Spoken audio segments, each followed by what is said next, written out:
ऐसी तुम में सनम जाने क्या बात है, अच्छे लगते हो तुम।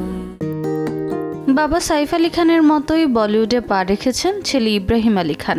প্রথম ছবির আগেই চারপাশে ছিল আলোচনার ঝড়, কিন্তু নাদানিয়া মুক্তি পাওয়ার পর সেই উত্তেজনা মুহূর্তে বদলে গেল সমালোচনায়। অভিনয়, নায়িকার সঙ্গে রসায়ন আর গল্প সব মিলিয়ে সোশ্যাল মিডিয়ায় রীতিমতো ট্রোলড হন ইব্রাহিম। কেউ বলছেন তিনি এখনো পর্দার জন্য প্রস্তুত নন, কেউ আবার বলছেন সাইফের ছায়ায় হারিয়ে যাচ্ছেন নতুন এই তারকাপুত্র।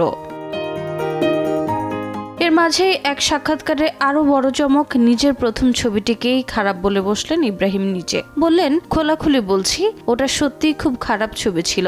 আর এই মন্তব্য শুনেই নাকি খেপেছেন ছবির সহ প্রযোজক করণ জোহর। শোনা যাচ্ছে কারানি ছিলেন ইব্রাহিমের বলিউড লঞ্চপ্যাড।